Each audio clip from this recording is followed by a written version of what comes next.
Chapter 1. The Hook. Christmas Eve doesn't usually sound like fear. It sounds like a kettle beginning to whistle. It sounds like paper tearing cleanly along a fold. It sounds like someone laughing from another room, the kind of laugh that says, for a moment, the world is safe. But in the early hours of December 24th, in a quiet neighborhood where porch lights glow soft and steady, fear can arrive without noise. It can arrive as absence. A phone that doesn't answer. A front door that should be locked, but isn't. A small line of melted snow dragged across a tile floor as if something heavy was pulled inside. And then, the moment someone realizes they have stepped into a place that no longer belongs to ordinary life. Tonight's story is built around a single question that still echoes years later, long after the wreaths were boxed and the lights were taken down. How can one night, one ordinary evening meant for warmth, turn so sharply into something a person can't recover from? The title you gave is in Russian, «Жестокое преступление, совершенное накануне Рождества, от которого тяжело прийти в себя». A brutal crime committed on the eve of Christmas, the kind of crime that doesn't just shock a town. It changes the way people hear silence. It changes the way they lock their doors. It changes the way they look at holiday lights and wonder what those lights might be hiding. This is a true crime-style narration. Real people, real choices, real consequences. No ghosts. No miracles. No easy answers. Only the slow human mechanics of something breaking. And it begins with a call that came in just after midnight. Not a dramatic call. Not the kind of call that comes with screaming in the background. It was the kind of call dispatchers remember because of how carefully the caller tried to sound normal. Because people do that when they're afraid. They speak politely, like the right tone might keep a situation from becoming real. The caller was a man named Marcus Hale, mid-30s, steady job, not a person who called emergency services for small problems. He gave his address twice, as if he was afraid he might get it wrong. Then he said, "I think something happened to my neighbors." A pause, another breath, and then quieter. "I can see their kitchen light, but I can see the doors open." Dispatch asked him if he'd gone over. He said no. Then he corrected himself. "I did," he said. "I went to the porch." I called out. "I didn't go inside." Dispatch asked what made him call. Marcus hesitated. And in that hesitation, you can hear the mind doing its last, desperate work of denial. Then he said, "There's blood. On the step." "Not a lot," he added quickly, as if he was trying to reassure the person on the other end. But enough. Enough to turn Christmas Eve into something else. Patrol units arrived within minutes. That's what the official record says, within minutes. But the witnesses, the few who later spoke, the ones who watched through curtains, would tell you time stretched oddly that night. As if the neighborhood itself tried to slow the inevitable. The first officer on scene was Officer Lena Brooks, 42. 15 years on the job. A calm voice, the kind you want in a crisis. Her partner that night was Officer Aaron Kim, younger, still learning how to hide his reactions. They parked a house down, lights off at first, because the call wasn't labeled as active violence. It was labeled as a welfare check. A door open. Blood on a step. A neighbor worried. The kind of thing that is usually nothing. A cut finger. A dropped jar.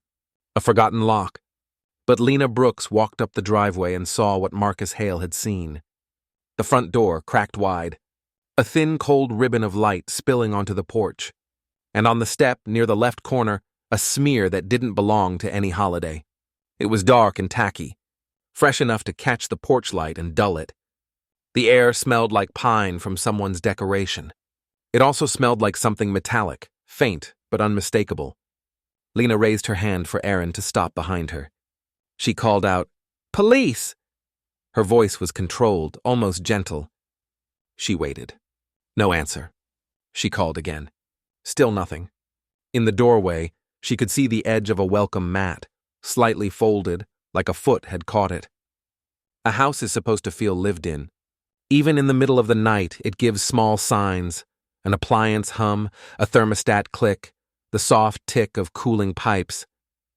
This house gave nothing. Lena stepped inside. Aaron followed. his flashlight cutting pale arcs across the entryway. The floor was clean at first glance. Too clean. But then, as the light shifted, it caught the tracks. Not footprints exactly, more like a smear, a long blur that suggested someone had moved quickly while something on the floor dragged or brushed against it. A stocking hung from a hook near the stairs. It was red felt with a stitched name, Nora. Under it, a second stocking, ELI, 2 children. Or at least the promise of children. Lena didn't touch anything. She let her eyes read the room the way experience taught her to. On a side table, a holiday card half opened, as if someone had been interrupted mid-sentence. On the couch, a blanket thrown back, not folded, not arranged. A mug on the coffee table, still warm at the rim. That detail doesn't show up in the first reports. But Lena later mentioned it in a recorded interview, because it's the detail that makes the scene feel close, human. It meant someone had been here just minutes before, not hours. Not the kind of time where you can imagine a neat gap between safety and horror. Minutes. Aaron moved toward the kitchen. The light was on, bright and ordinary. The countertops were set with a half-finished spread, a cutting board, a knife, orange peels curled like ribbon. A pot on the stove, a dish towel with a Christmas pattern, and on the tile floor near the sink, another smear. Longer. More deliberate. Lena's radio crackled softly as she updated dispatch, voice low. "Possible break-in," she said. "We're going to clear the residence." Marcus Hale stood outside, arms wrapped around himself in a coat he'd thrown on too quickly. He watched the doorway like it might swallow the officers. Behind him, his own house was lit with a tree in the window. A few ornaments glittered. A normal life, inches away from something unthinkable. Lena moved deeper into the house. At the base of the stairs, she saw the first drop on the carpet. Then another, like punctuation. Leading up. Each drop a small dark circle sinking into fabric. She took the first step. Then the second. It's hard to explain what it's like to walk upstairs into a silence that feels thick, to feel your own heartbeat as the loudest sound, to know that whatever is waiting at the top, you can't unsee it. On the landing, a hallway ran left and right. A child's drawing was taped to the wall. Stick figures in front of a tree. A star at the top. The letters were uneven, proud. Happy, and then the rest of the word was smeared, as if a hand had brushed it in haste. Lena turned right first. The door to the primary bedroom was half closed. She nudged it open with the side of her boot. The room was dim, lit only by a small lamp on a dresser. The bed looked untouched. But the closet door was open, and on the carpet near the closet, a patch of something darker than shadow. Aaron's flashlight moved, and then it found what the human mind tries to avoid naming. Not a body. Not yet. First, a handprint on the closet frame, a smear, fingers splayed, slipping downward. Then, farther in, the edge of a garment. And the sense of a person lying where no person should be. Lena's voice didn't rise. It didn't crack. She simply said, "We need medics. Now." And then, as she stepped closer, she realized medics wouldn't matter. Christmas Eve has a particular kind of stillness. Even in busy places, there's a lull. People asleep, roads thin, everything paused before morning. But inside that house, the stillness was different. It wasn't peace. It was the kind of stillness that follows a storm. The kind that exists after something has been taken and can't be put back. Aaron backed away, swallowing hard. His training told him to keep his eyes scanning. His body told him to run. Lena reached for her radio again. Her hand trembled just slightly as she pressed the button. "Confirmed," she said. "We have a victim. Possibly more." Outside, Marcus Hale heard the change in her tone, even through the closed door. He later said that was the moment he knew his neighbors were not going to answer their phones in the morning. He knew Christmas was gone. The house belonged to the Hawthorne family. That name meant little to most people outside the neighborhood. It was just another family name in a town full of them. But in the months that followed, Hawthorne would become shorthand for a kind of nightmare. Not because they were famous, not because they were wealthy, because they were normal. Because if it could happen to them, it could happen to anyone. Richard Hawthorne was 39, an accountant. Quiet. the kind of person who remembered birthdays and paid bills on time.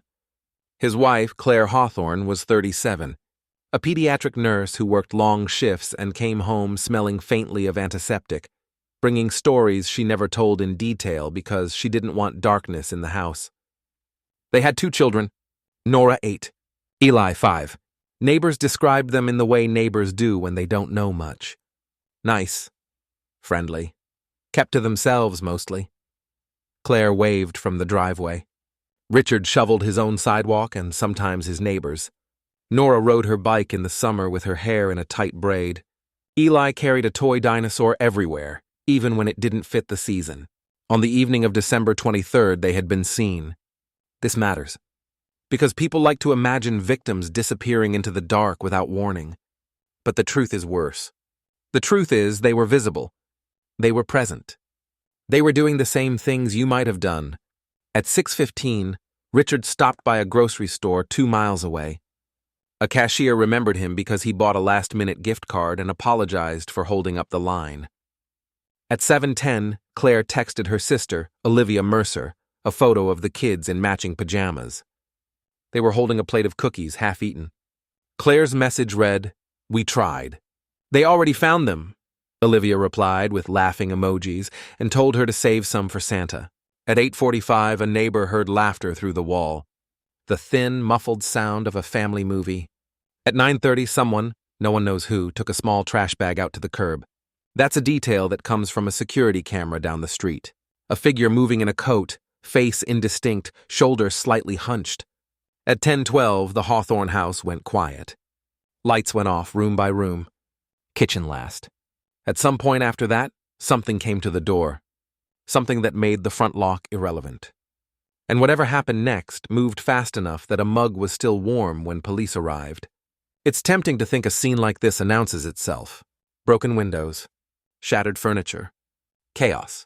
But most real violence doesn't look like the movies. It looks like an ordinary room interrupted by the wrong moment. A chair tipped at the wrong angle. A ribbon on the floor. A phone with the screen lit, face down, buzzing itself to exhaustion. That night, Lena Brooks found the phone in the hallway. A notification banner glowed across the lock screen. Olivia calling. Again. And again. Because Olivia Mercer had woken up with a feeling she would later describe as wrongness. A pressure in her chest that didn't make sense. She had called her sister. No answer. She called Richard. No answer. She told herself to stop. To let them sleep. But she couldn't.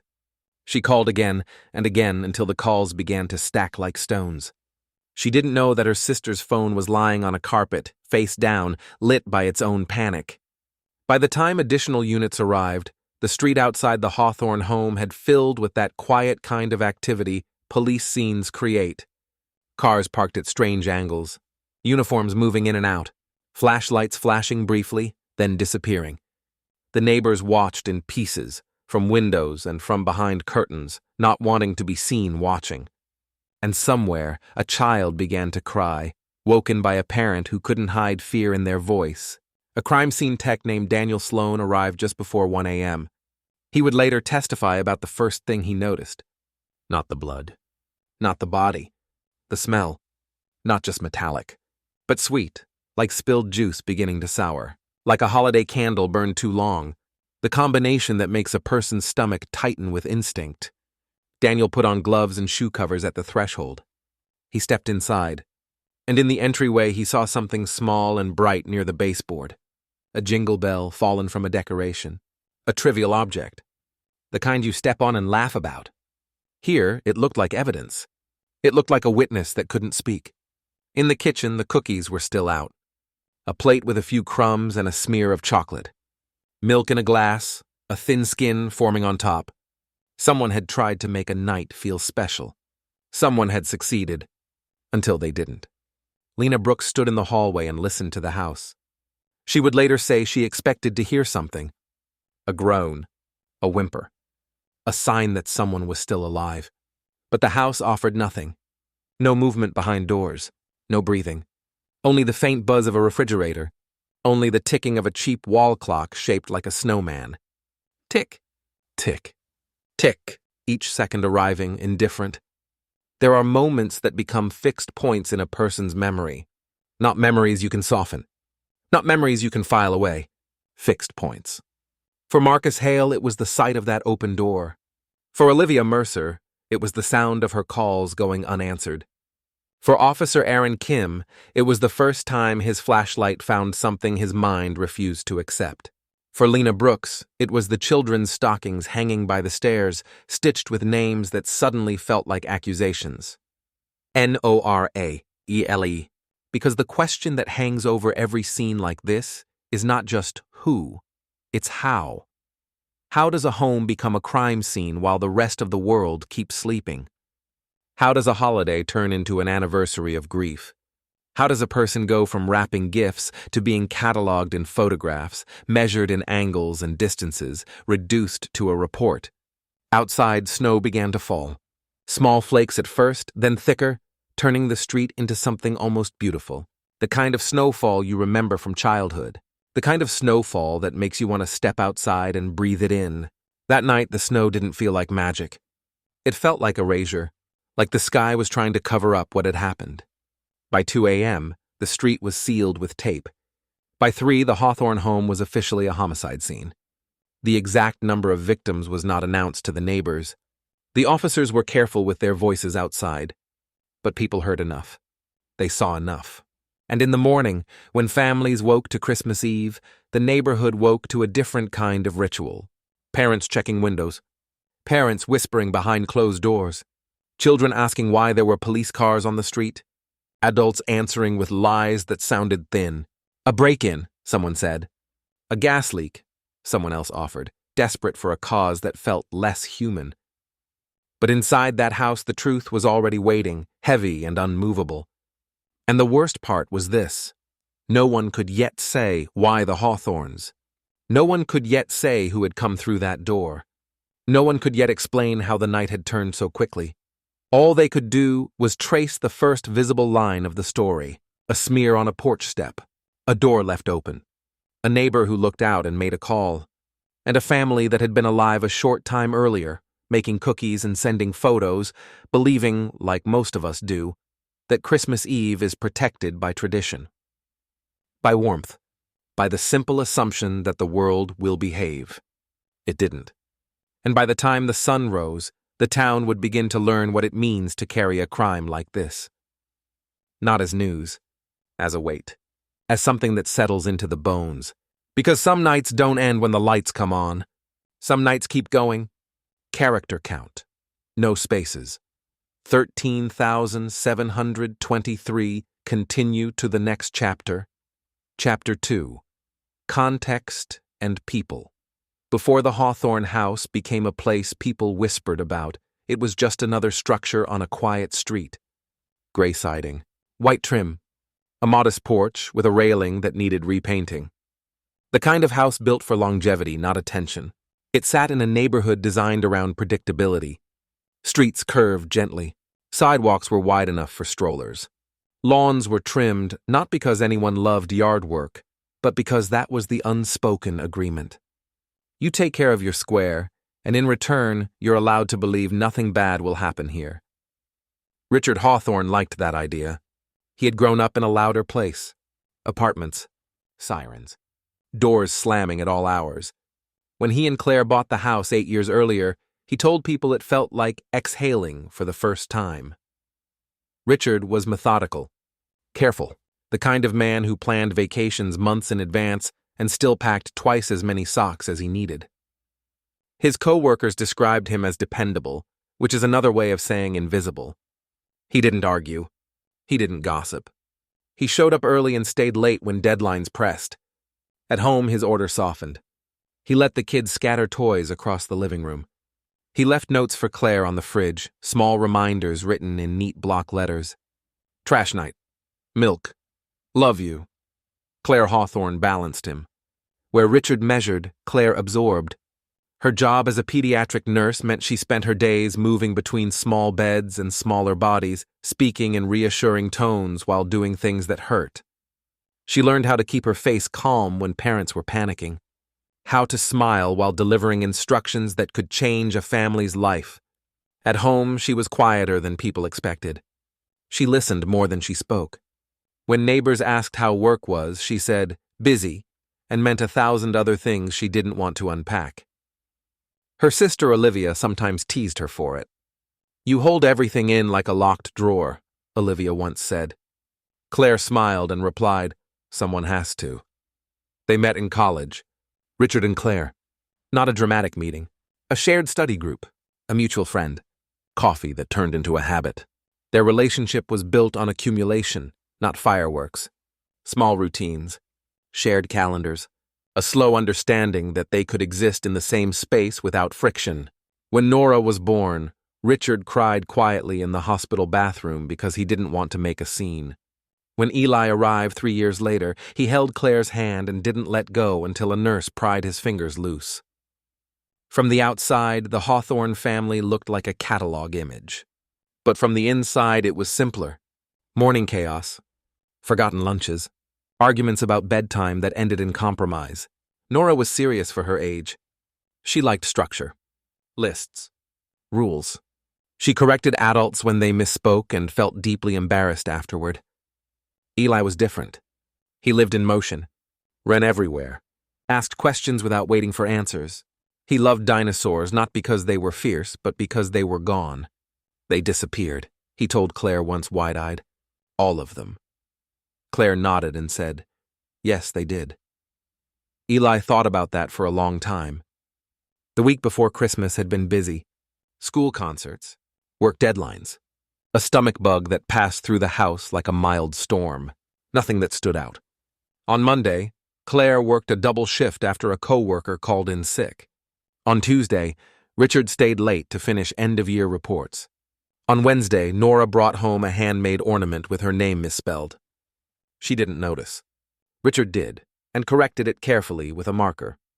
On Thursday, they wrapped gifts at the dining table after the kids were asleep, tearing tape quietly so they wouldn't wake them. Friday, December 23rd, was supposed to be easy. Claire took the day off. Richard planned to work a half day. The kids had already begun that buzzing state of anticipation that makes time stretch and contract unpredictably. They watched the clock. They asked how many sleeps until Christmas. They asked again 5 minutes later. In the afternoon, Claire took the kids to a small park nearby because the air was cold and clear. Another parent later remembered her. "She was pushing the swing," the woman told police, smiling. Normal. Normal is a word that comes up a lot in statements like these. Normal becomes a placeholder for safety. It becomes a way for people to reassure themselves. If it was normal, then maybe it was predictable. And if it was predictable, then maybe it won't happen to them. That evening, Richard stopped at the grocery store. He bought milk. He bought oranges. He bought a gift card for a colleague whose name he had drawn in an office exchange and forgotten about until the last moment. At the register, the cashier asked if he was ready for Christmas. Richard smiled and said, "As ready as I'll ever be."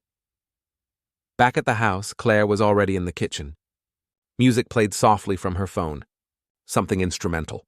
Calm. Nora helped by lining up cookies on a tray, correcting Eli when he tried to eat one. "These are for later," she said. Eli frowned. "Later when?" Later, Nora replied. Claire laughed and let him sneak one anyway. They ate dinner early. Nothing special. Leftovers. A compromise between effort and exhaustion. Afterward, they watched a movie they had all seen before. It didn't matter which one. The point was being together. At some point, Claire took a photo of the kids in their pajamas. She sent it to Olivia with a joking message. Olivia replied. The connection was intact. The world for that moment made sense. What happened next didn't announce itself. There was no recorded argument. No neighbor heard raised voices. No camera captured a struggle at the door. Investigators would later reconstruct possibilities. A knock. A familiar face. A reason to open the door without hesitation, because that's the detail that haunted them. The door wasn't forced. The lock wasn't broken. Whatever came into that house was allowed in, or at least not resisted at first. Richard was careful. Claire was cautious. They didn't open their door to strangers at night, which meant the answer lay somewhere uncomfortable. Someone they knew. Someone they trusted, or someone who knew how to appear harmless. In the days that followed, detectives would interview co-workers, neighbors, friends. They would ask the same questions again and again. Did Richard mention anyone bothering him? Did Claire seem stressed? Did the kids say anything unusual? The answers were all variations of no. Nothing. Normal. But normal doesn't mean empty. It just means the warning signs didn't look like warnings at the time. Richard had once mentioned an uncomfortable encounter at work months earlier. A client who grew angry over a billing issue. He brushed it off. People get weird about money, he said. Claire had once told Olivia she felt watched walking to her car after a late shift. She laughed it off afterward. I think I'm just tired, she said. Neither incident seemed worth recording. Neither seemed like a thread worth pulling. Until everything unraveled. The Hawthorne family didn't live recklessly. They didn't invite chaos. They didn't tempt fate. They lived the way most people do. Assuming tomorrow would arrive. Assuming routines would hold. Assuming that violence belongs somewhere else. And that assumption is what makes stories like this linger. Because there was no clear fracture in their lives. No dramatic descent. Just a quiet, ordinary day that ended with a door opening. And a night that refused to close properly ever again. Character count. No spaces. 22,184. Continue to the next chapter. Chapter 3. Escalation. The investigators would later say the hardest part wasn't finding evidence. It was deciding which evidence mattered. Because the Hawthorne house was full of traces. Too many. Every family leaves behind a constant record of touch. Hands on railings. Shoes on carpet. Cups on tables. Smudges that mean nothing until suddenly everything means something. Detective Paul Mercer arrived just after sunrise. No relation to Olivia Mercer. The shared last name would become an unfortunate coincidence that confused more than one reporter later on. Paul Mercer had worked homicide for nearly 2 decades. He had learned to slow himself down in places like this, to let a scene speak before trying to interpret it. The house felt smaller in daylight. That happens sometimes. At night, fear expands space. In the morning, reality compresses it. The kitchen looked like any other family kitchen after a rushed evening, except for the blood. Now that the sun filtered through the window, the smears were easier to see. They told a sequence. Not clean lines. Interrupted motion. A struggle that moved, stopped, then moved again. There were no signs of ransacking. Drawers were closed. Cabinets intact. The television still sat neatly in its place. This wasn't a burglary gone wrong. Nothing of value was missing. That narrowed things. The forensic team worked carefully, photographing everything before touching anything. They collected the mug. They swabbed the counter. They lifted partial prints from the refrigerator handle. In the hallway, they found Claire's phone. The screen had gone dark by then. Battery exhausted from Olivia's unanswered calls. Paul Mercer stood over it longer than necessary. Phones tell quiet stories. Who reached out? Who didn't get a chance to? Upstairs, the full scope of the crime became unavoidable. Richard Hawthorne was found in the primary bedroom.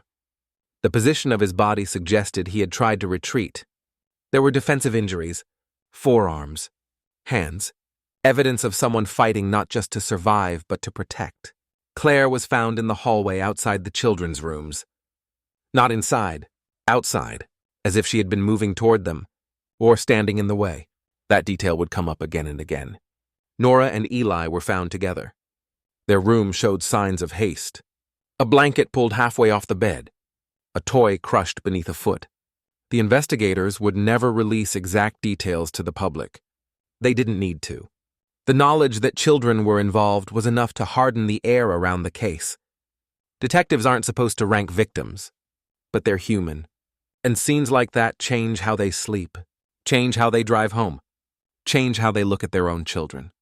The medical examiner's preliminary report placed the time of death between 10 and 11 p.m., a narrow window. That mattered, because it aligned with the last confirmed activities, the movie ending, the lights going out, the quiet. Whatever happened began fast, but it didn't end quickly. There were pauses, shifts, movement between rooms. This wasn't a single explosion of violence. It was sustained, intentional. Which meant whoever did this had time. Time to stop. Time to reconsider. Time to leave. And didn't. Outside the house, the neighborhood woke to news crews and police tape. Word spread the way it always does. In fragments. In whispers. Someone's cousin texted. Someone overheard something at a gas station. By mid-morning, parents were keeping kids home from school. People stood in small clusters on sidewalks, speaking in low voices. The Hawthorne name was spoken carefully, like it might break. Olivia Mercer arrived just after 8 a.m. She had driven through the night after police finally reached her. No one told her details on the phone. They never do. They just say there's been an incident. They ask you to come. She stepped out of her car and saw the tape. Saw the officers. Saw the house she had visited so many times. And she knew. Her body knew before her mind caught up. She asked for her sister. She asked where the kids were. No one answered directly. They led her to a patrol car. They asked her to sit. She didn't. She stood there shaking, staring at the front door like it might open and correct everything.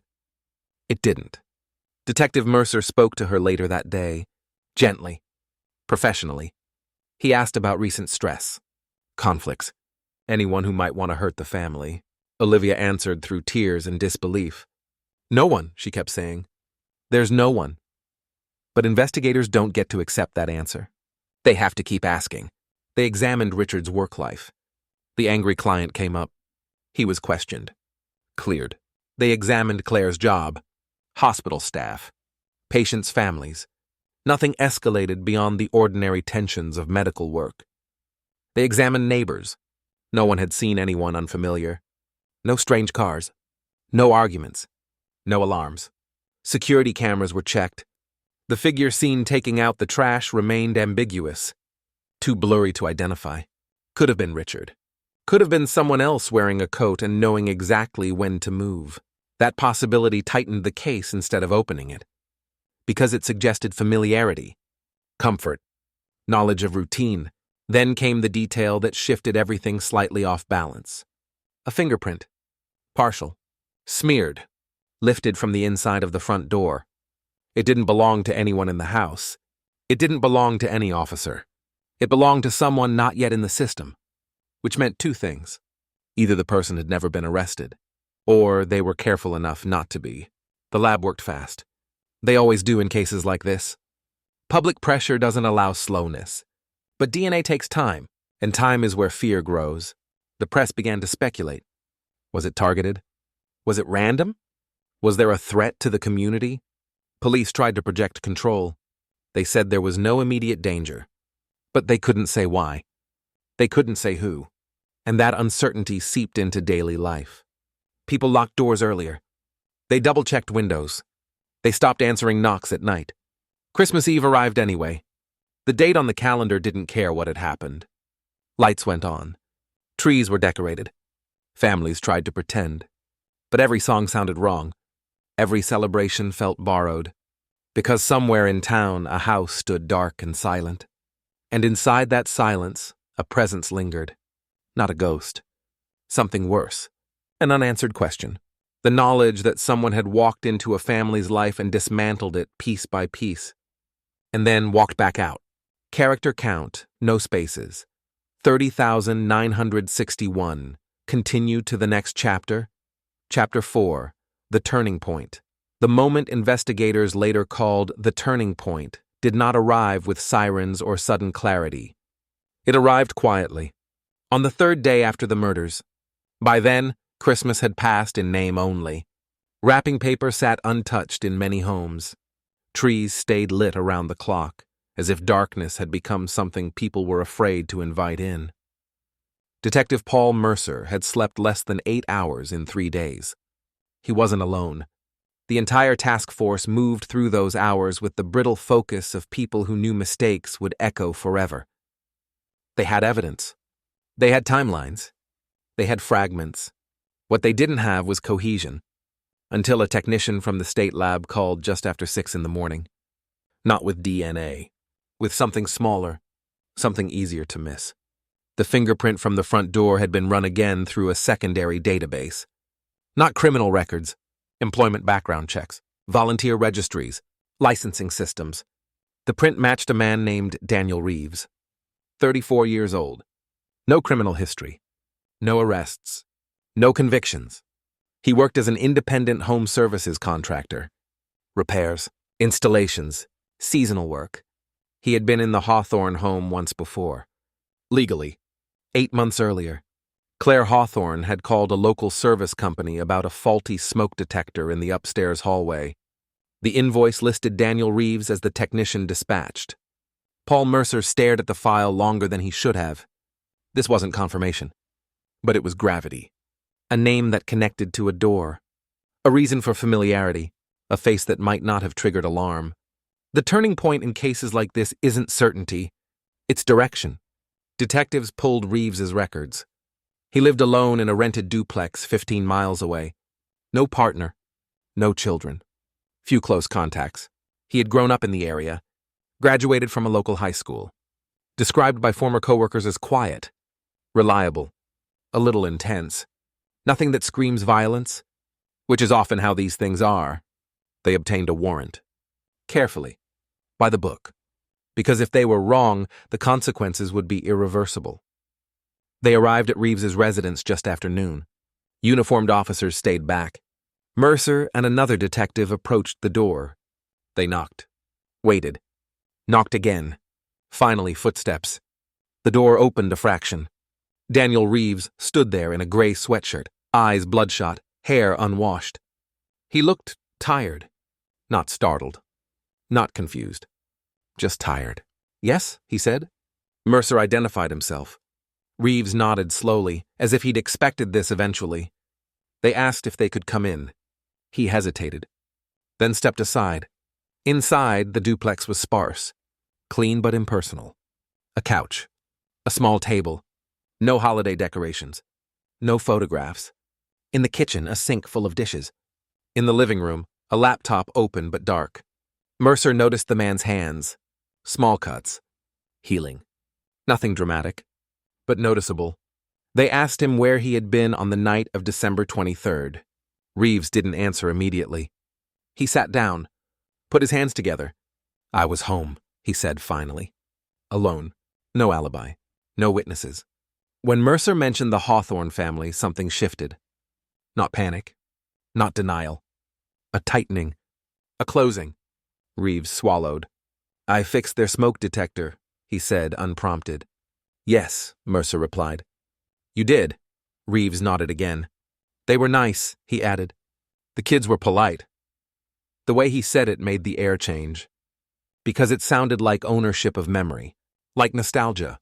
They asked him why his fingerprint was on the inside of the front door. Reeves looked down at his hands. I don't know, he said. Mercer waited. Silence is a tool. After nearly a minute, Reeves spoke again. I didn't mean for it to happen like that. That sentence ended the interview. Everything after that became procedural. Reeves was placed under arrest. Read his rights. Transported. The house was searched. What they found there didn't add spectacle. It added confirmation. Clothing with traces of blood. Cleaned. Not well enough. A pair of shoes with tread-matching impressions from the Hawthorne hallway. A kitchen knife, washed and returned to a drawer. Ordinary, which was the worst part. Reeves confessed later that night. Not dramatically. Not all at once. In pieces. He told detectives he had gone back to the Hawthorne house because he needed to talk. He said he had been thinking about Claire since the repair visit. Thinking about her kindness. Her voice. The way she thanked him twice. He said he felt invisible most of his life. That being noticed had mattered more than he realized. When Mercer asked why he went on Christmas Eve, Reeves hesitated. They would be home, he said. I knew that, he knocked. Richard answered. Reeves said he made up a reason. A follow-up. A concern about the detector. Richard let him in. What happened next unfolded the way violence often does. Fast. Messy. Driven by a loss of control rather than a plan. Reeves said Richard questioned him. Said something felt off. Reeves panicked. The knife came from the Hawthorne kitchen. Claire tried to intervene. Then tried to protect the children. Reeves cried when he talked about that part. Not for them. For himself. I didn't want them to remember me like that, he said. That sentence would later be repeated in court. It would freeze the room every time. Because it revealed the core truth. This wasn't about anger, or money, or revenge. It was about entitlement. About a man who mistook politeness for invitation. Who crossed a boundary and, when confronted, destroyed what challenged his fantasy. When Olivia Mercer was informed of the arrest, she didn't feel relief. She felt emptiness, because knowing who did it didn't bring anyone back. It didn't restore Christmas. It didn't soften the images already burned into memory. The turning point closed one door and opened 100 others. Questions about warning signs, about systems, about how many people like Daniel Reeves move through ordinary lives unnoticed until they decide they don't want to be. Character count, no spaces, 40,487. Approximately 81% of the minimum 50,000 character limit, no spaces counted, has been used. Continue? Continue to the next chapter? Chapter 5. Fallout and discovery arrest does not bring quiet. It brings a different kind of noise. After Daniel Reeves was taken into custody, the town didn't exhale. It inhaled sharply and held it there, unsure what relief was supposed to feel like. Police held a brief press conference. No names of the children were spoken. No details of the crime were shared beyond what was unavoidable. A suspect was in custody. There was no ongoing threat. Those sentences were meant to stabilize. They didn't. Because the truth people absorbed was simpler and more frightening. The person who did this was not a shadowy outsider. He was not a stranger passing through. He was someone who had stood in a hallway, made polite conversation, and left behind a working smoke detector. Someone who had been inside. In the days that followed, Daniel Reeves became a fixation. Reporters dug into his past. Former coworkers were contacted. Teachers were asked to remember him. Everyone wanted a moment where the story could have turned. A red flag. A warning. Most people had nothing. He was quiet, one supervisor said. Did his job. He kept to himself, a neighbor offered. Never caused trouble. A former classmate remembered him as awkward but harmless. Harmless became a word people argued about. Online, in comment sections, on call-in radio shows, some wanted him labeled a monster. Others wanted explanations that felt clinical. Mental health, loneliness, isolation. But the Hawthorne case resisted neat framing. Because Reeves hadn't lived on the margins. He paid rent. He held contracts. He passed background checks.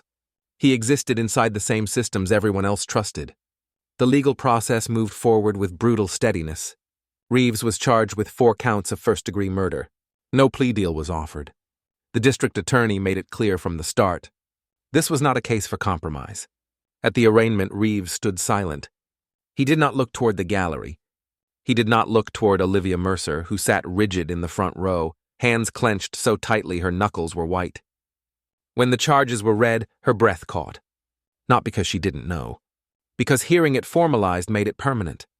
Each count was a confirmation. Richard, Claire, Nora, Ellie. Names spoken once each, then absorbed into legal language. The defense did not contest the facts. They did not deny Reeves had been there. Their strategy leaned toward mitigation, mental health evaluations, emotional disturbance, anything that might reframe intent. But intent was written everywhere, in the movement between rooms, in the pauses, in the choice to continue. Expert witnesses testified. Psychologists explained fixation, boundary collapse, the danger of perceived intimacy. They spoke in measured terms, careful not to excuse. But no amount of explanation softened the outcome. The trial lasted 3 weeks. The jury deliberated less than a day. The verdict was guilty on all counts. There was no audible reaction in the courtroom. No gasps. No cheers. Just the sound of someone in the back quietly sobbing. Sentencing came later. Life without parole. Reeves showed little response. When given the chance to speak, he apologized. Not directly. Not by name. He said he was sorry for the pain caused. The judge did not acknowledge it. Afterward, the Hawthorne house remained empty. For months, the family's belongings were cataloged and returned to Olivia. She couldn't open the boxes at first. The smell of cardboard made her nauseous. Eventually, she sorted through them slowly. A sweater. A drawing. a pair of small shoes she couldn't bring herself to donate. The town debated what to do with the house. Some wanted it demolished. Others argued for selling it quietly. In the end, it was purchased by the city. It stands today, unchanged from the outside. No sign. No plaque. Just a house that absorbs glances and gives nothing back. The neighbors still live there. They still decorate for Christmas. But the sound of laughter carries differently now. And knocks at the door are answered more carefully. Because discovery doesn't end with an arrest. It spreads outward. Into habits. Into fear. Into the spaces between people. Character count. No spaces. 47,096. Continue to the next chapter. Chapter 6. The ending years pass, but the Hawthorne case does not recede. It settles. It becomes one of those events people measure time against. Before. After. In interviews conducted long after the trial, residents still lower their voices when they mention the house. They don't need to say the name. Everyone knows which one they mean. The street looks the same. Trees grow taller. Lawns are replanted. New families move in who weren't there that winter. They learn the story gradually, through omission first. Through the way neighbors avoid one address. Through the way conversations stall when December approaches. Some things are never written down. Olivia Mercer moved away 2 years later. She said she needed distance. Not from the town. From the version of herself who still expected her phone to ring. She keeps one photo on her dresser. The one Claire sent the night before everything ended. Nora and Eli in matching pajamas. Cookies already disappearing. A moment that was never meant to be evidence. Every Christmas Eve, Olivia does the same thing. She turns off the lights in her apartment. She sits quietly. She does not play music. She does not watch movies. She lets the night pass without distraction. Because forgetting feels like another kind of loss. Daniel Reeves remains incarcerated. He does not give interviews. He does not appeal. Psychologists note his compliance, his lack of outward emotion. They record observations. They publish papers. But no analysis reaches the core of what people want to know. How a man walked into a house and erased a family. There is no final explanation. Only context, only accumulation, only the uncomfortable truth that nothing supernatural happened. No curse. No darkness summoned. Just a human decision, followed by another and another, until there was no way back. Officer Lena Brooks retired early. She told colleagues she was fine. But she stopped working nights. Stopped responding to certain calls. Some images once seen refused to fade. Marcus Hale sold his house the following spring. On the last day, he stood on his porch and looked at the Hawthorne place across the street. He said goodbye out loud. Not to the house. To the people who had lived there. The house still stands. No one lives in it. At night it is dark. On Christmas Eve, snow sometimes falls again, soft and ordinary. Lights glow on other porches. Laughter drifts from other windows. Life continues. And that is the quiet horror of it. That the world absorbs even the most brutal acts and keeps moving. That Christmas still comes. That door is still open. That politeness is still mistaken for safety. The Hawthorne family did nothing wrong. They lived. They trusted. They loved. And because of that, their story lingers. Not as a warning carved in stone, but as a question that never quite leaves. How close are we really to the moment everything changes?